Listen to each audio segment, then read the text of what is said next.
So in order for teachers to retrieve the grades from their students' assessments using DMAC, you first got to log into your DMAC account.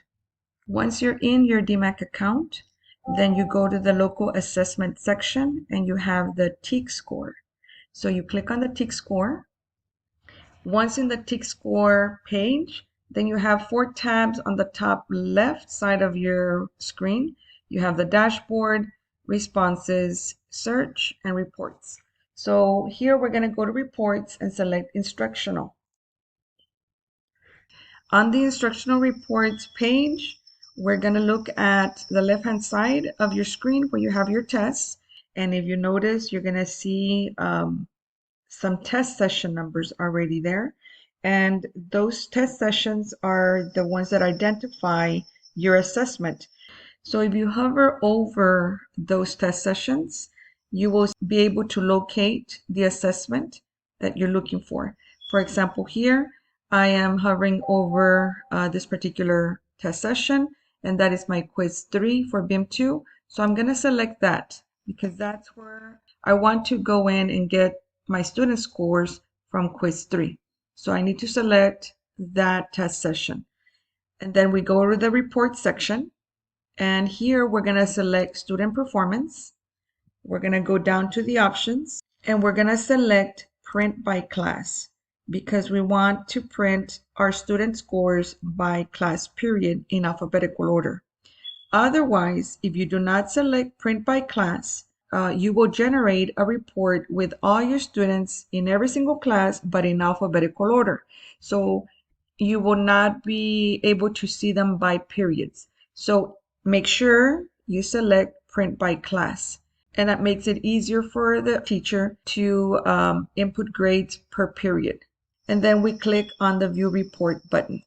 Once we do that, it's going to generate a report by periods. And you can see the period on the top right. This is first period. You can see your students in alphabetical order.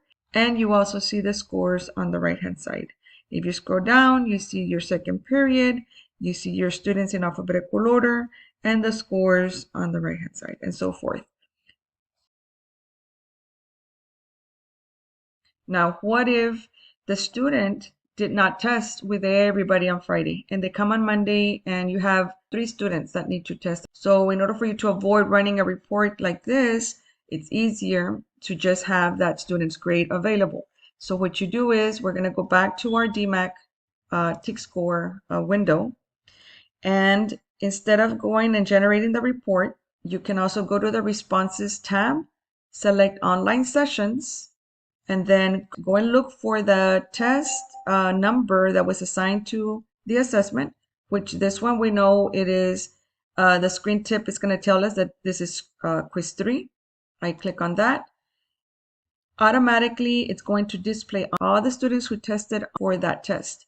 So let's say that I'm looking for Hernandez. Those are the 2 students that did not test on Friday. They tested on Monday. I'm going to scroll down and look for Hernandez. I have my 2 students that I need to get their grades, and I have their scores here right beside their name. So this is easier if you're having to go in and get 1, 2, or 3 students in there instead of generating the whole entire report again. So this is a different option, but notice that all your students are in here in alphabetical order. So this is good if you have a few students and you're just trying to look for those students to actually put a grade on your grade.